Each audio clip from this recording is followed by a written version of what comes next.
Yo guys, welcome back to this Venice game, which has got very out of hand here.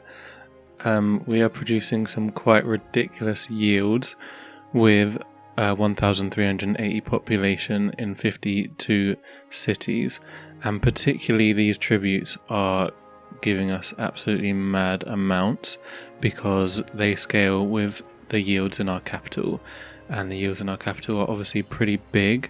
We're getting 180 bonus from the God King religion in our capital. That's flat, and then so that's giving us like a quarter of our science and culture and stuff.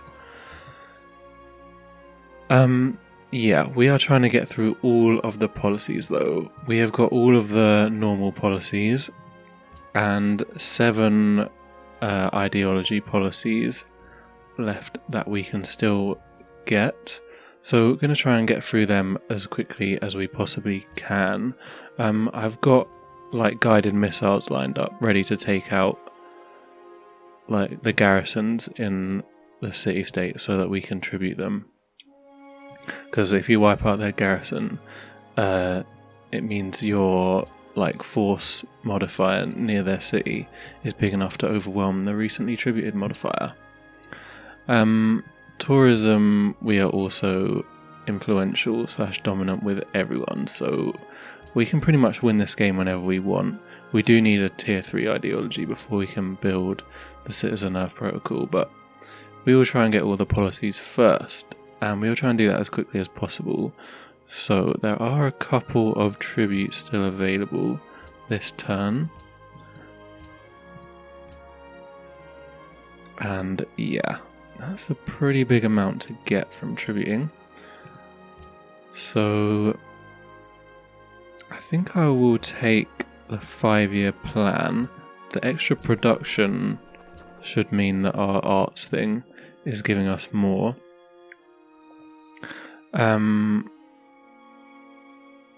Yeah, there's another one up here. I'll do this one next. Nice. And for this one, I guess I will get this policy here.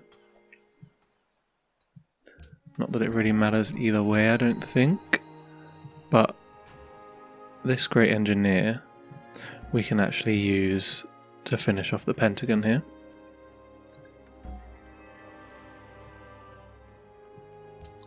Allows us to buy air units here, and we've got 2 free fighters as well. Well, no, I mean it gives us more experience on the air units. Just need to convert it to Hindu before we can actually buy them. I'm going to move these guys over here. I've got a nuke here as well. Thinking of trying to tribute these places. There's a few more tributes we can do now as well. Do Laza. There's also a food one.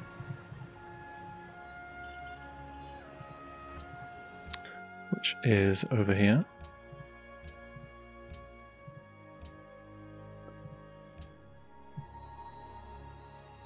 Okay, and we might as well build the Louvre. Scientist. Yeah, you can go. I've been putting stuff on oil wells because they're actually not very good by themselves. Cool. Let's go to the next.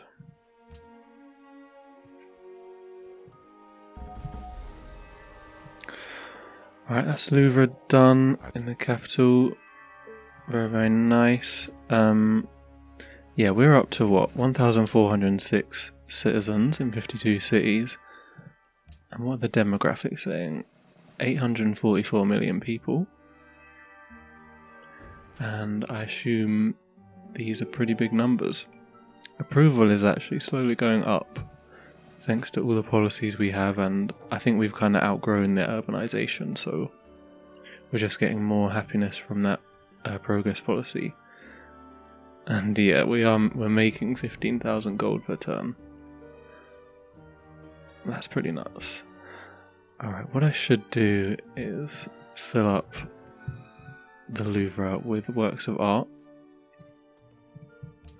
So we have maximum yields in the capital. sorry, Vienna.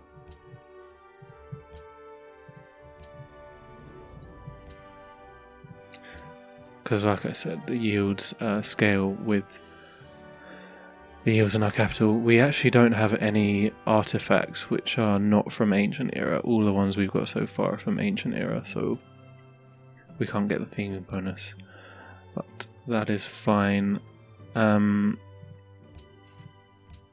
let's start doing some tributes.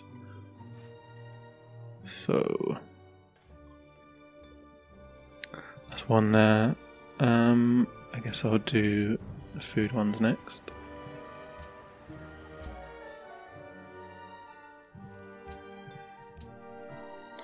Sure, mate. Alright.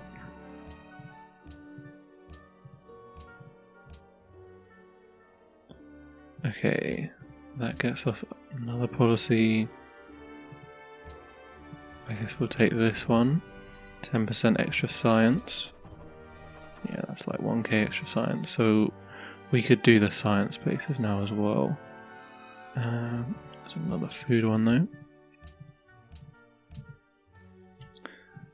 Okay. Let's put the research in. We've got Cedon up here.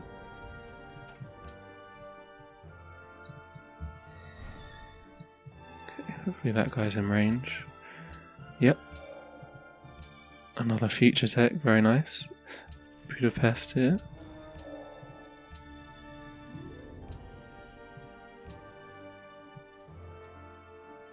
I tell you what we should take. This should be the last one we get.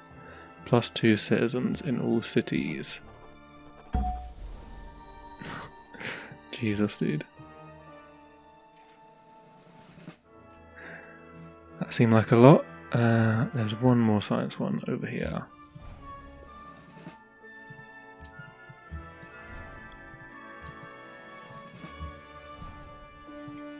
Just need to release them first. Yeah, we'll liberate them.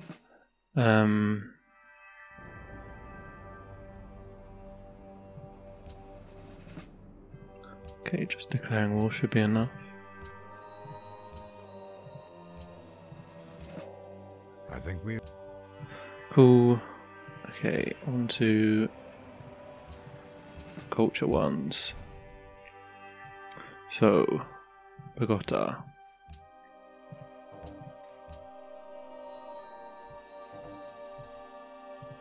Another policy. Sure. I don't think this is even increasing our happiness anymore. Because we're just like maxed out on happiness basically. Oh, maybe not. Well, we're maxed out in the capital anyway. Because that did not do anything to increase it. Okay, there's still Cabal as well.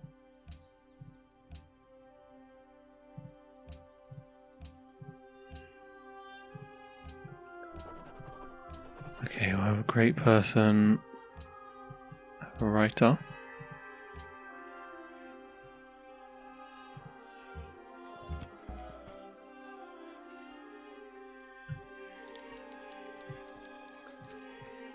And what, that is 5 turns away from the final policy, so we can probably do it with this guy. Let's use some of these guided missiles.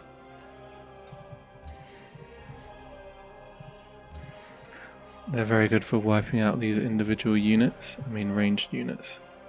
Obviously do the trick as well.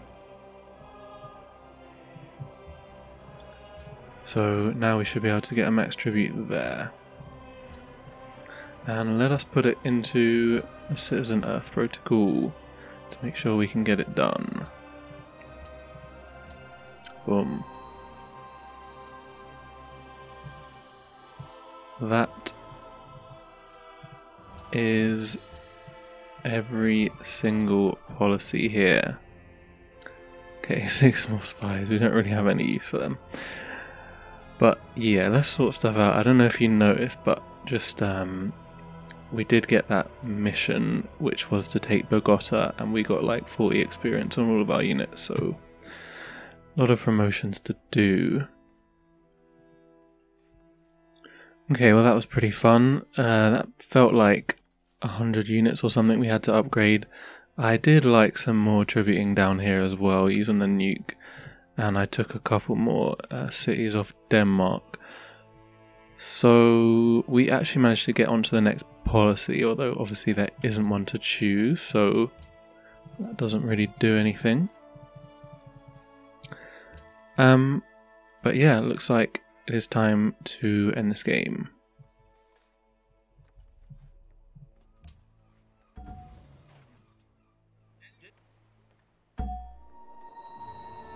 You have achieved victory through the awesome power of your culture. Your civilization's greatness, the magnificence of its monuments, and the power of its artists has astounded the world. Poets will honor you for as long as beauty brings gladness to a weary heart. There it is, boys. The power of the artists and monuments. It was definitely not us forcing people to give us tribute that apparently gives us culture. It was nothing to do with that. I mean, that was pretty crazy, man. We were 7 policies off. We got them in like 1.5 turns. Ridiculous stuff. Alright, final demographics then. What did we get? Oh, we got over 1 billion. Beautiful. These seem pretty high as well.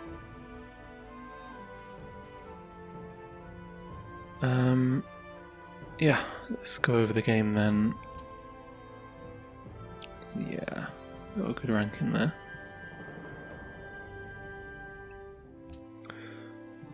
So, the old map. We are going to be starting around here. And there we are. So, I think first thing I did was build pyramids. Gave us the Merchant of Venice. I can't remember which city I settled first. Oh yeah, I went up towards Germany. I was being a bit of an annoyance to them. And then I went and settled over here because there were some mountains here. I wanted to try and keep the border with Greece easily defensible. Fortunately, we had Indonesia also on our borders, and they came in and put a city there, which was very annoying. I think I ended up having a lot of warring with them. Quite a lot of it was over that city. Yeah, we eventually held it and kept it. Put another city there to try and block them out as well. Conquered a city-state up here and eventually took out Germany, since we'd weakened them from earlier. Conquered them completely. I really wanted to attack Theodora next, but they were a defensive pact with Greece and Denmark, so I couldn't. I think in the end I was warring with Austria and the city-state, and then they all declared war on me anyway, so I had to fight them. It took a while to get through their cataphracts, but we eventually did, and we were like at war down here this whole time. It took us so long to break through, but eventually we did, and I think everything is about to go purple, because yes, that is what happens. Everything goes a bit quicker late game, doesn't it? Once you get all the, better troops. We were a lot ahead in tech by that point as well, so conquering was very, very simple. But it was not simple for a long time. We had so many wars, with everyone. I'm not sure how many offensive wars we even did. The one on Germany, maybe that made everyone hate us. And then everyone else was just permanently declaring war on us. But it was good fun, I guess. Better than them all just sitting around waiting for me to conquer them. They were bringing troops as well. It wasn't just wars, actually. It was better than previous patches. When Indonesia would come with a lot of troops, though they kept losing some in the sea, but they were coming with a lot of troops. Byzantium had a lot. Austria managed to get some in there. Greece attacked with quite a few as well. So they did try. we were always going to take him out in the end.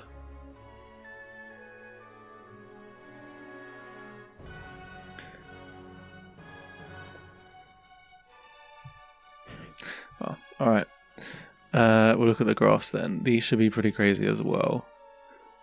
Okay, I mean, that's pretty exponential there. These are the people we killed. Germany, Byzantium, Indonesia we mostly killed, and Austria and Denmark there. Austria were doing very well for a lot of the game. They went authority and had a lot of cities, and really a lot of units as well. So that was good for them. And Polynesia we never really touched actually, so they were doing alright as well. Quite a few people we didn't really interact with too much. Huge map, but we didn't really use it that much in the end. Just ended up fighting in our area. Okay, what do we want to see here? I mean, building maintenance. Obviously pretty high. Culture per turn. Wow. That got pretty steep at the end. Okay, seems a bit weird. Food. Also quite ridiculous. I mean, look how much higher we are than everyone else. I don't know why it slowed and then went up again. Whatever. Gold per turn. Yep.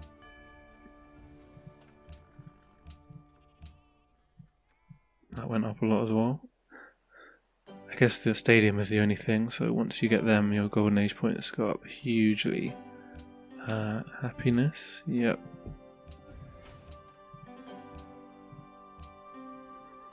Military might. We actually were top military might. We got so many free units actually, and being able to buy the mercenaries as well. They really did a lot. I don't know why it went down. Seems strange to me. Wow, Denmark actually had loads of cities. Good on them. Yes, number of known techs. Man, we really raced through atomic and information.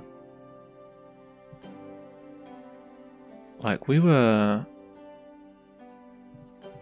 I mean, we were actually reasonably behind Austria. For a long while. And then we weren't anymore.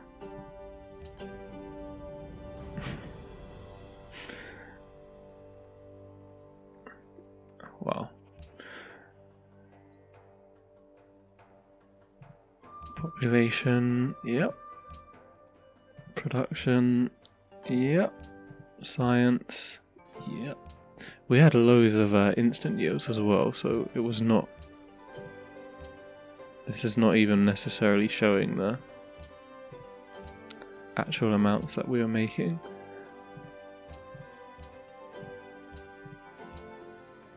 Okay, unit maintenance, yeah, pretty high. Alright, that's all of them then. I mean, the policies one has got to be the most ridiculous. I guess this was once we started tributing. I really didn't know that that was going to be so much more powerful than the other stuff, which was already pretty crazy.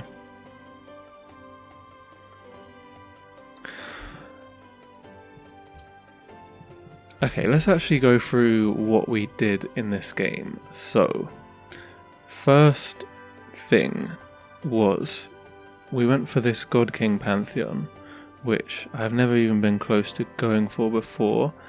+1 faith in capital, +1 culture, golden age point, faith, gold and science for every 5 followers of your Pantheon in owned cities. So my thoughts were, this was kind of what I thought of before the game. I was like, if we can get a really big empire, get a massive amount of cities, then we'll get a big bonus here.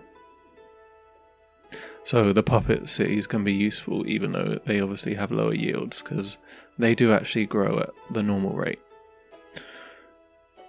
So yeah, that was kind of my thoughts. I went for pyramids so I could get a merchant of Venice out. And then we got the other one from going for trade, which gives you a free merchant of Venice as well. So that allowed us to get Heraclea and Chikogia out. There's a little world wonder over here as well. And in terms of policies, I went for tradition for the 2 pop and culture and capital, and went for sovereignty for the culture and the faith. +3 faith, because this pantheon obviously doesn't give us a lot of faith on its own. Though, you know, with the other cities, I think we're giving like 1 faith each, because they start off with a reasonable population, and like I said, they grow fairly quickly. I think we got a couple of good events actually. I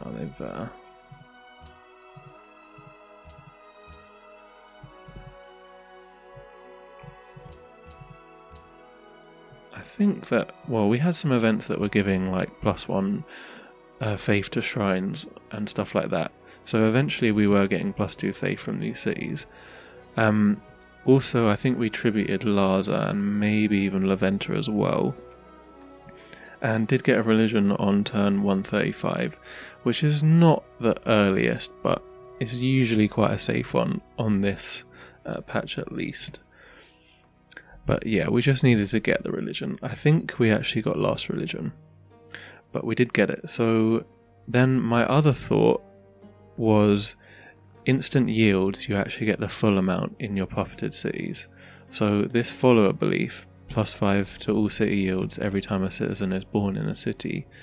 Like I said, we get the full amount from that. So that was kind of my other thought about powerful things I could do this game. So I took that one and the founder belief, +20 of every yield for each city following a religion. I mean, that fits pretty well as well. I do like this founder belief.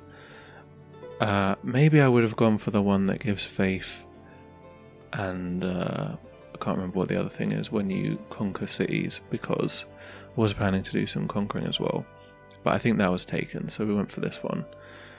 We got the cooperation one though, which was the one that I really wanted. Okay, next thing I did was I built Terracotta Army, which gives 15 culture whenever you destroy an enemy unit in battle.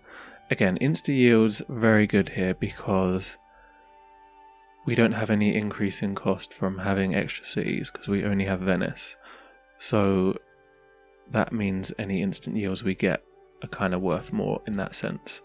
So yeah, Terracotta Army, and I also went for Angkor Wat, which gives a free mandate in the Holy City in Venice, and also minus 25% culture cost of acquiring new tiles, which goes alongside sovereignty, which gives minus 20% cost. I think I went progress to get some science to help with getting Terracotta Army. You know, 20 science when we get a new citizen in the capital, and culture when we research a new tech as well, both pretty good. And then I went authority, more culture when we get kills, and killing barbarians, and then the tribute policy, and Imperium, which gave us another merchant of Venice, which I think we put down here to help against Indonesia. Now, the tribute policy alongside the Angkor Wat and the sovereignty meant our cities were also getting a lot of golden production because their borders were growing quickly, and the cities that we founded start with a monument. So that was nice as well. That was helping them get through the buildings relatively quickly. Yeah, as I said, I took out Germany because we weakened them at the start. Got some nice bonuses there. And then I built Hagia Sophia, which gave us a free church and a great profit, which was quite nice because I had a lot of stuff to buy with faith, and it helped us get our enhancer belief a bit earlier. Now, enhancer belief went for asceticism, the +1 food for every follower, and Inquisition. Inquisition I thought would help us get all of our cities converted. I didn't know Inquisitors had been changed back to how they used to be, so we could actually use them without having majority religion. I spent a lot of time faffing around with missionaries and Inquisitors. That was very annoying, and probably missed out on a lot of money as well from the converting cities because I didn't know about that. But this was still a useful one. It would have been even better if I'd known before. And some extra happiness as well from the spies in foreign cities. We did have quite a few spies because we're on a huge map. But yeah, I probably would have considered Mandes or Orders, but luckily enough, Indonesia, who was here, actually took Orders. And Theodora, who was up here, actually took Mandirs, mosques and stupas on Buddhism, which was their religion. So we had two neighbours with the buildings. So I did go for fealty next for the minus 25% faith costs and the ability to build monasteries. Got the Orders and the Mandirs, mosques, stupas, monasteries everywhere before we converted places to Sikhism. So that all worked out very, very well actually. And that wasn't something I could control, so that was just kind of luck really. That we got everything we wanted there. Yeah, as I mentioned, loads and loads of wars. Really crazy game. Everyone was declaring war on us. Couldn't declare war on Theodora when I wanted because of their defensive pacts, but ended up at war with them for a while, trying to get through those cataphracts. You know, I thought they'd be an easy target because of the flat land, but the cataphracts made it not so, and the fact that we were also at war with Austria. But obviously, thanks to the fact that we had the Terracotta Army and Orders, we were getting a lot of yields from all the wars. Very long war with Indonesia as well, and some with Greece and Denmark. I mean, everyone was at war with us, but those were just the ones that actually mattered. Other people were just like sending units for no real reason, just like random stragglers. Yeah, we got a lot of particularly culture though from all the kills, and went organisation and into expertise next. Oh no, we finished off authority maybe first, I think, for the extra unit when we reached 10 population or multiples of 10 population. They were super useful actually. Didn't really have time to be building all of the units in the capital, so getting some of the free ones was nice. And they start off with the order bonus and tried to get barracks and armories everywhere as well. So they'd have good experience. Unfortunately, you don't get to choose which units they are, but we got a lot of infantry from that, so obviously every unit is useful. And yeah, this expertise, this is another instant yield, as I was talking about. 10 culture whenever a city constructs a building. So with all of our cities, we're getting a lot of culture here, and we get the full amount in all of our cities, even though they're puppets.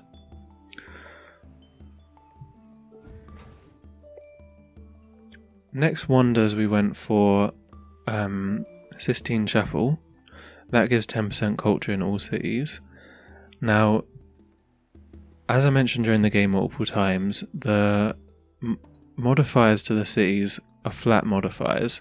So that means, say, okay, we have a, like, usually the cities were minus 50% from being a puppet. But when you get the Sistine Chapel, which is plus 10%, it basically means they're at now 60% instead of 50%. So, like, those kind of modifiers work really well on puppeted cities, actually, because they're just as good for a puppeted city as they would be for any other city, because it just applies straight to the base amount. So that was why I wanted Sistine Chapel, and then also went for... once we got into industrial era, went for Eiffel Tower and Brandenburg Gate. Eiffel Tower giving the 10% reduced culture cost of new policies, and Brandenburg Gate for the extra experience in all units. Pretty nice one there. And we finally did start making some progress on these wars with the field guns as well, because we could have the indirect fire. Also went through industry policies, so reduced gold needed for purchases, which we can do in all our puppeted cities, so that was good. Plus 3% production and gold from those buildings in the city, and extra 10% when you invest. And this was another plus 3% culture and science from those buildings. Like I was mentioning before, these are flat modifiers, so very good for puppeted cities. And the 10 science when we constructed buildings as well. So more instant yields as well. So yeah, a lot of good stuff that was synergizing well. These were not too useful. And then the extra 2 trade routes. Venice gets trade routes doubled, so that meant plus 4 trade routes for us. Plus 10% food and science in the cities. And more happiness as well. And extra production and gold from specialists. So industry was pretty good for us. And like I said, started making some progress with conquering. I think we got through Indonesia after a very, very long war. And made them into a vassal, took out Theodora completely, and then we started eating into Austria as well, which was, they were the leader before, so we had to get through a lot of units there as well. But it was at this moment that I realised there is more than one way to grow an empire. So you can grow outwards, but you can also grow upwards. So we already had the asceticism, but for my corporation, I decided to go for the 2K Foods Corporation. So grocers, hospitals, and agribusinesses plus 3 food in all cities. Plus 3 food, so every city with an office gets plus 3 food for every global franchise. So each global franchise is plus 3 food. So if you get a lot of franchises, that is a huge amount of food in each city, and then plus 10% food flat as well. And then the trade route bonus, trade routes to a city with a franchise plus 10% food in that city. So there was that, and I combined that with, I went for the order ideology and took nationalization. Each office counts as a franchise. Can't do foreign franchises. And it doesn't say this there, but I believe there's also a thing where internal trade routes count for the trade route bonus, because your cities count as having a franchise once they have an office. So get the offices in every city, and we ended up with 46 offices, giving 138 food, because they also count as franchises. So plus 138 food in every city. Then also Iron Curtain, which gives plus 200% food and production from internal trade routes. And then send the food internal trade routes between all of our cities with all of the extra trade routes we have, and it did end up giving a pretty crazy amount of food. We're getting 16,000 per turn here in the capital. We've also got over 1 million stored up, and all of the other cities were growing pretty damn quickly as well, over 1,000 food per turn in a lot of them. So yeah, I mean, that gave a massive amount of growth. And there was also, I think we took this for the gold cost of purchasing buildings reduction, and peace land bread for the 20% extra growth as well, and building maintenance, which was also useful. There was party leadership as well, worked well in all of the cities. And yeah, started just buying all the buildings like the hospitals, research labs, and also the train stations, which give plus 6 food from internal trade routes. So food started getting pretty crazy at this point. And And yeah, I mean, our yields just went absolutely through the roof. Like, all the instant yields we were getting every turn, particularly, was just crazy. And we started getting some more policies, so there was a lot of pretty useful ones. Martial law, 20% reduced puppet yield penalty, so that meant they were minus 30% instead of minus 50. Obviously gave us a lot. Colonialism for the extra plus 10% of global monopolies. So some of the monopolies, like gems, which gives plus 10% gold, became plus 20% gold. Again, flat modifiers in puppeted cities, very good.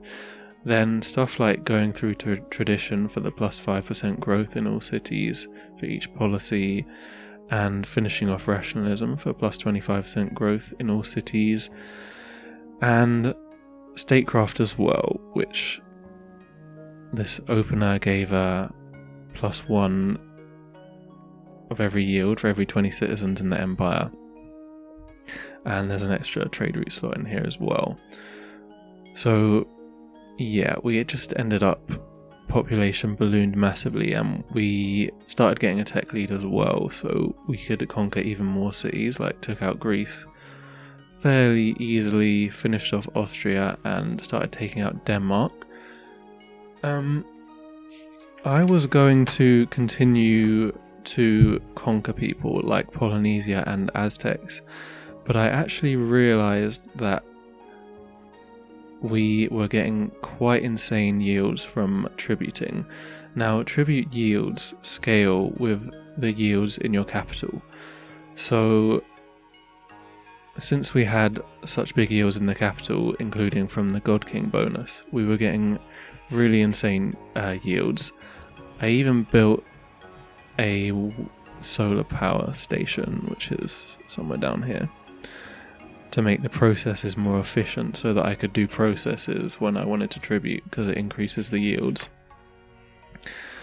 And so, yeah, I was going to just tribute everyone and then move on to conquering, but it turns out you can actually tribute places every single turn, just as long as you wipe out the garrisons and all of the units, because then your military near city state completely outdoes the someone demanded tribute recently modifier, because it's worked out as your strength compared to the city state strength. So if they have no units, you'll always be very high strength.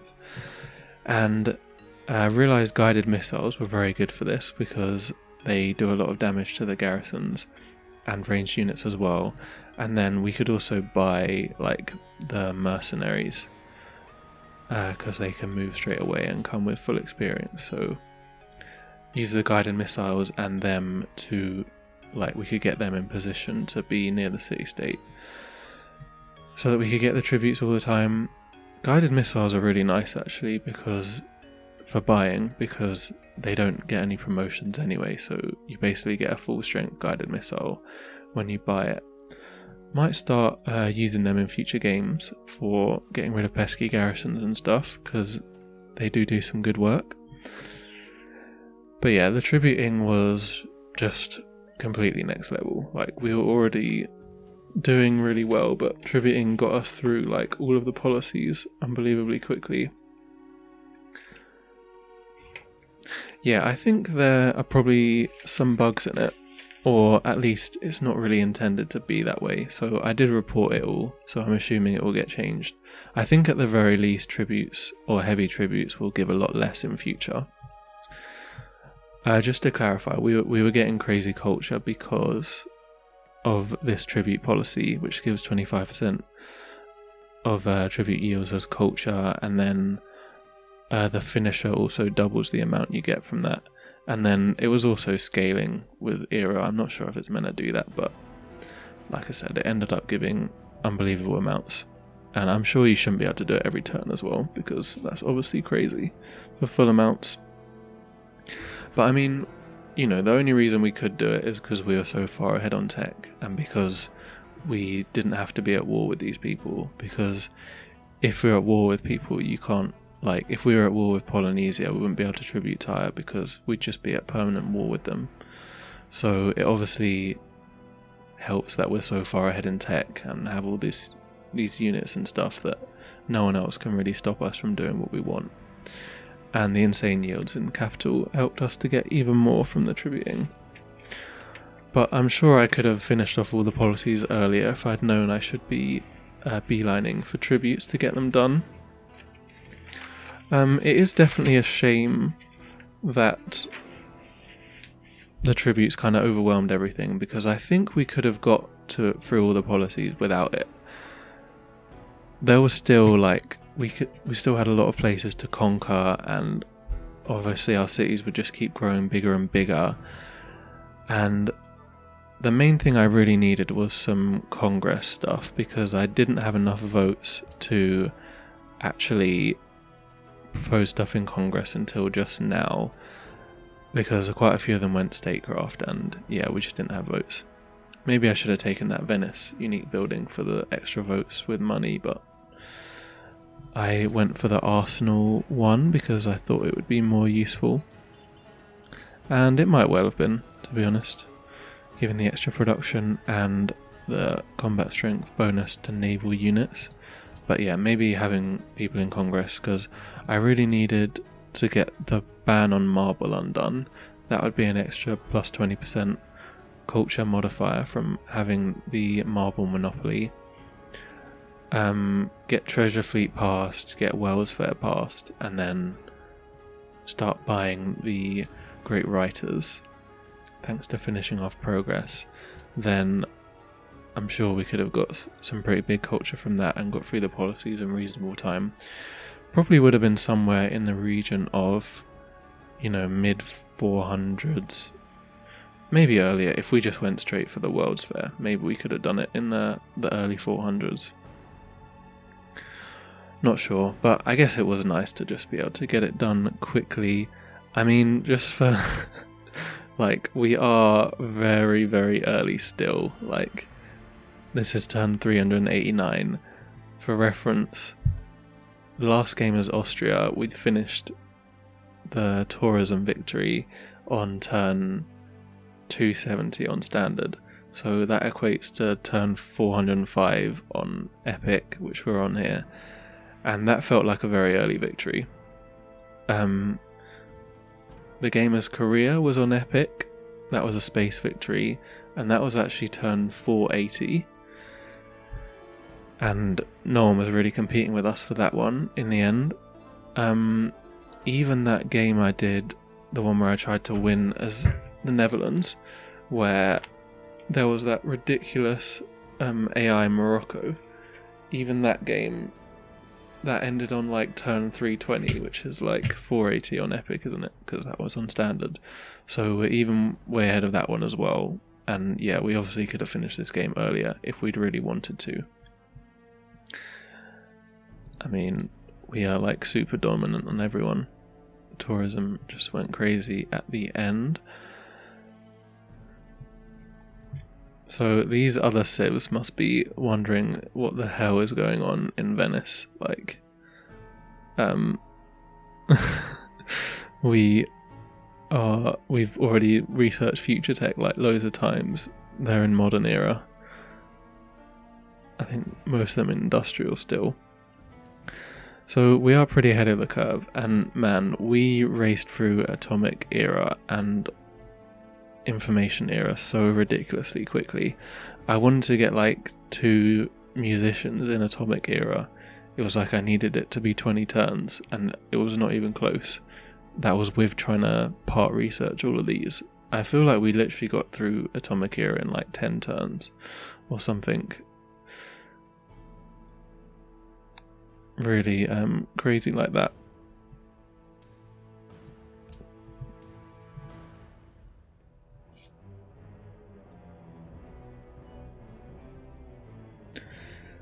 Okay, do not ask me why I did this, but I did actually play this game out, and mostly I was just waiting for the Congress things to try and get the marble ban repealed and Treasure Fleet and World's Fair and stuff. So we are on turn 459 now, and everything is even more ridiculous than I thought it would be. Science is 100,000 per turn. The future tech costs 20,000, so we just get like it. We get 2 of them every turn. That seems to be the max, and then I don't know where all the overflow goes. It seems to just make up a random number each turn that we have. Culture 177,000 per turn. Pretty unbelievable, and I had to like do some fuckery with it, because when we got the free policy from the World's Fair, it basically bugged it because I couldn't take the free policy, so I had to like unlearn loads of policies so that I could actually get through all my culture and then take the free policy. So yeah, we have like 3 million culture spare, but we had way more than that before. Money 50k gold per turn, quite a bit there, and happiness is actually going up each turn. Like, we're basically maxed out on unhappiness, and the happiness is just increasing with our population because of policies and stuff. Yeah, we've got a great scientist this turn. He's giving 1.7 mil. We actually had one with more here. Yeah, 1.8 mil. It really depends on which of the cities are producing science or culture. And I didn't really find a good way of actually like controlling that, or any way of controlling it, to be honest. Musician giving 2 million tourism. Also quite a bit, and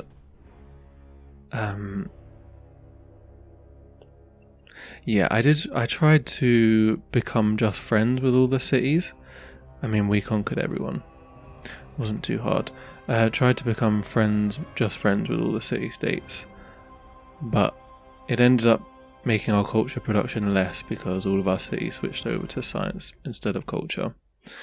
I mean, it would be really cool if I had some way of controlling it so I could set them all to culture, but there we go. This seems to be the maximum amount of culture we are going to get, and we are on the final turn of the World's Fair culture boost. So let us buy ourselves a great writer here and see how much he gives. Last great writer we got a couple of turns ago was 9,900,000. So hopefully he has more than that.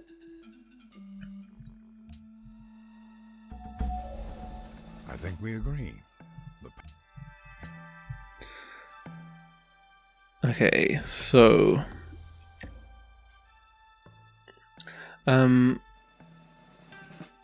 yeah, population is up to 6,765. Population in capital is 160. The demographics, the population thing capped at this number, which is a bit weird. It's at 2 billion. I mean, the actual population of the world is 7 billion, so we're not even allowed to reach that much, which is a bit sad. I have no idea what it would be on. These numbers all seem quite high. So that is that. Yeah, 160 pop in capital. A lot of these other cities got to over 70, like the ones we were sending trade routes to. Most of them are around the 60 mark though. Like some of the ones we just conquered, high 50s, or conquered later, high 50s. And there's this whole empire down here as well.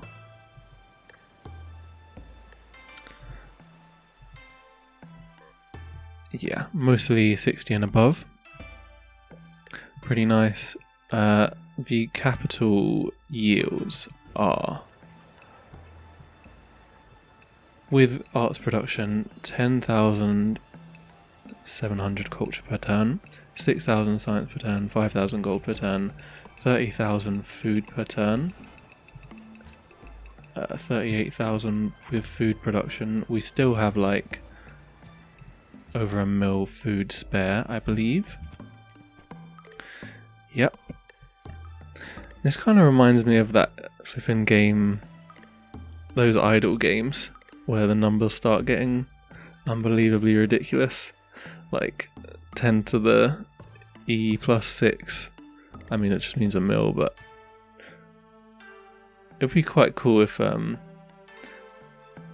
was a Civ mod like that, where you just kept playing on and everything just went absolutely mental at the end. And you get those numbers that you've never even heard of before, like 100, like octodecillion or something like that, after starting from like 1 per turn, like on those games.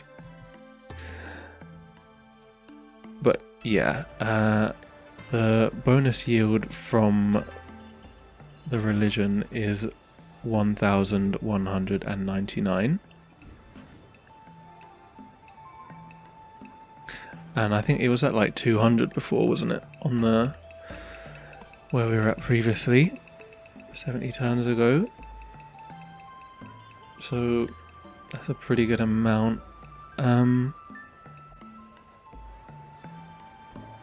Yeah, so it's giving like over the half the science we have per turn actually.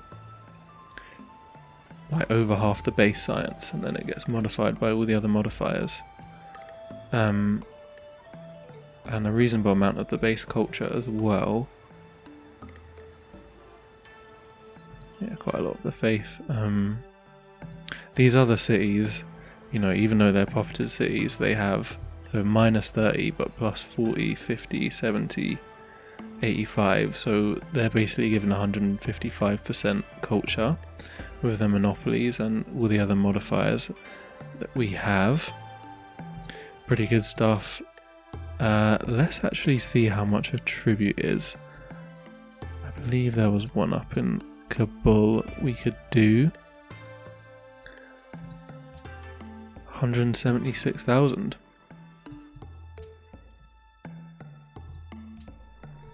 Very nice. Oh no, we've lost our resources. Right, let's get them back. And let us have a little look at this great writer. Beautiful. We did actually get over 10 mil culture from him. Perfect. So I'm pretty sure we would have got through the policies without the tributes. Obviously, we would have probably tried to do it quicker than this. But that is a pretty insane amount of the culture. And we also had this great artist here who gives 11 million golden age points. So that should keep us golden aging for quite a while. 2,000 turns to be precise. And we've been using the merchants to do the Wheel Up the King days. But yeah, I mean, I'm going to give my computer a bit of a break, man.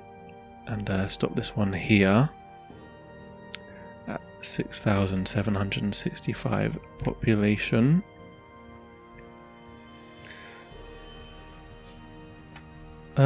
Yeah, I hope you guys enjoyed the series though, obviously. People were asking for Venice, and it seemed like a pretty... like, I felt like playing it. And it was definitely fun to play, man. I say Venice feels a bit like maybe how Civ should be, generally, because when the game gets later, like, obviously everything gets bigger, but normally on Civ you end up having to just do loads of like micro decisions of micromanaging every city every turn, whereas in Venice you just concentrate on the capital and then using your units. So it feels a lot more like a scaled up version of the start rather than just completely like procedural going through each turn, which can definitely get long with wide empires. And yeah, when I was thinking about playing Venice, this strategy popped into my head. I was thinking either going for God King, or what might be interesting to try as well is goddess of the home, which +8 food and faith whenever a building is constructed, and 25% faster growth rate. So that would be another one. It's got the flat, the instant yields, so that means the puppeted cities would actually be giving decent faith. They like to build shrines first, so if you had this, and then if you get one of the events that gives +1 faith from shrines or something, they would also be giving +2 faith per turn, so it might actually be better for early faith generation. The one issue I had with it is that the AI citizen manager really likes doing food rather than production, so the buildings at the start are not actually that quick. Potentially you might need to invest in them if possible. But yeah, that could be an interesting one to try as well. And yeah, I also thought about the fact that a lot of the early policies are actually very nice for Venice. And I thought mixing could be pretty cool. I wasn't really thinking about doing the corporation. That was just kind of something that I realised in the game, that if I wanted high pop, that was going to be the way to do it. And I obviously didn't know tributing was going to play such a big role at the end as well. But my plan was more around just the religion and the policies being able to all kind of work together if we chose the right ones. I feel like I could have built like Porcelain Tower and Uffizi, which I didn't go for when I could have in Renaissance era, because they would have given a lot more yields in the capital that would have made the tributes even better, but it doesn't really matter at the end of the day.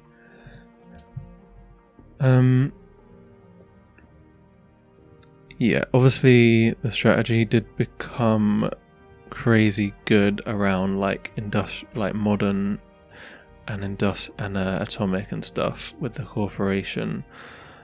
And it was already getting pretty good by Renaissance, even without the corporation, just the general yields, especially with Angkor Wat and all the border growth things. But I guess, to be honest, I wouldn't say it's like the best strategy, because by the time it started helping, we had basically already won. And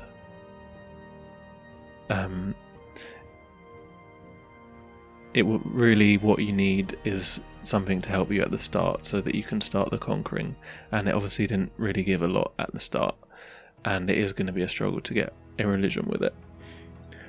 So I wouldn't say, for a while, I would say it wasn't much stronger than just like a kind of normal authority playthrough with Terracotta Army, which was doing a lot of the heavy work at the start.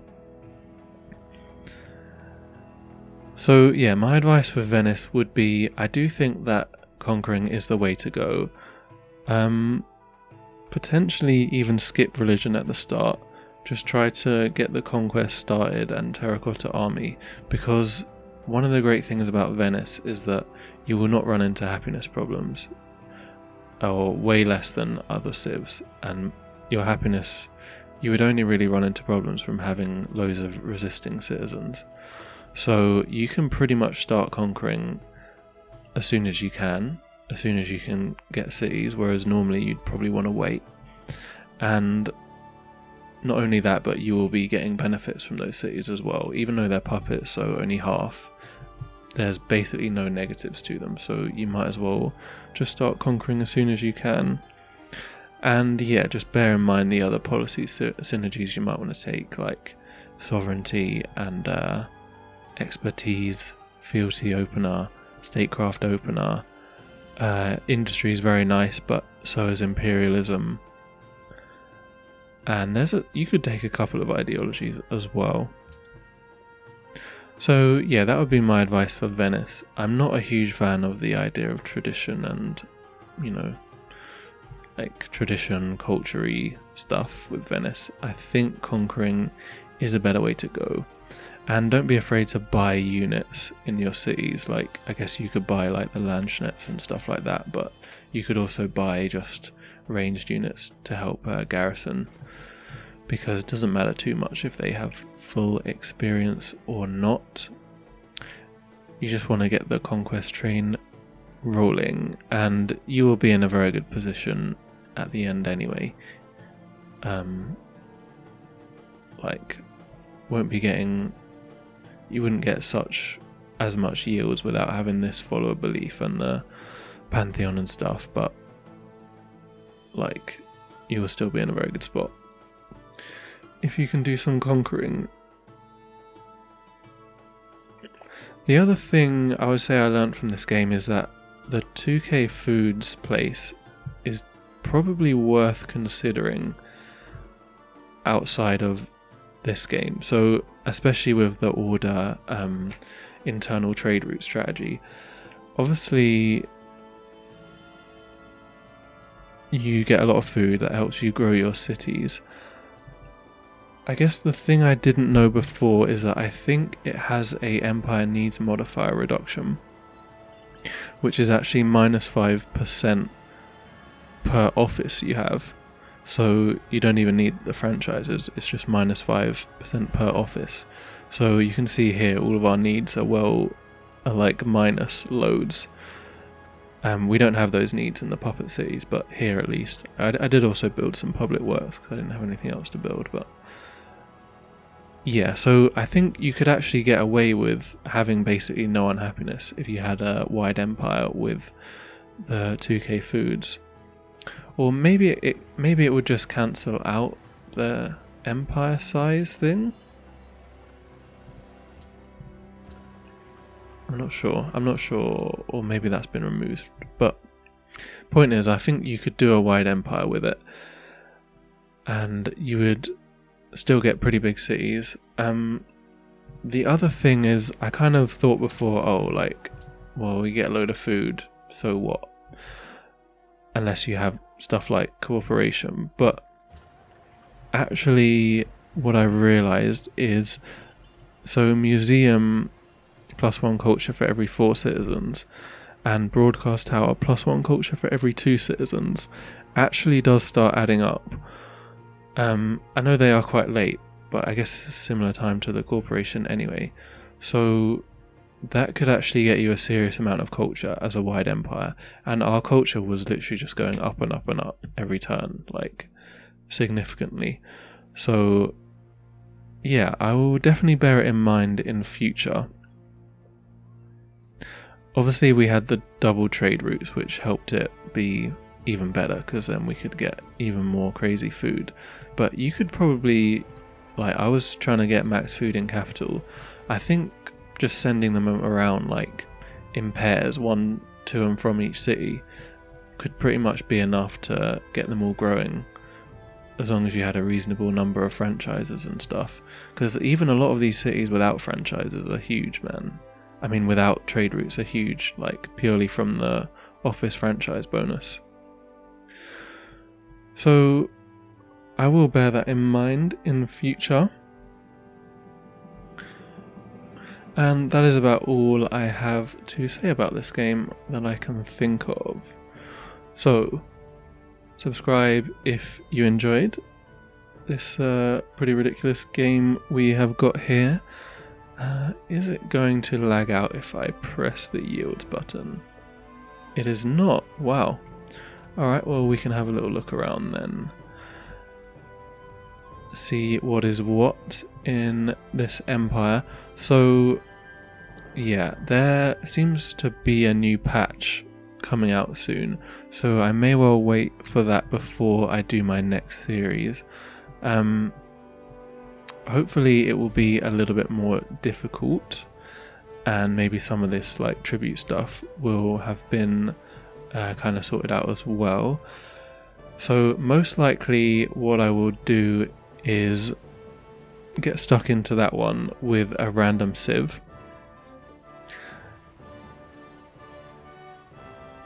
and see how that goes.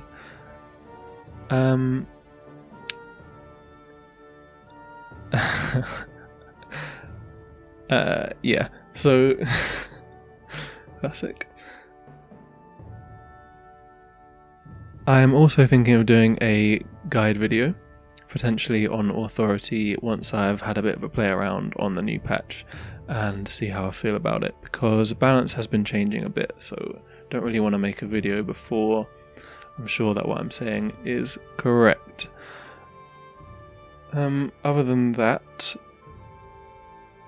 if you cannot wait for those, then have a look at some of my older series. They will not have quite as crazy combos as this one, but perhaps more grindy wins and some more, relatable games where we just try and play it out to the best of our ability with what we had going. And I'm looking forward to doing another game like that in the future. I will see you then, guys.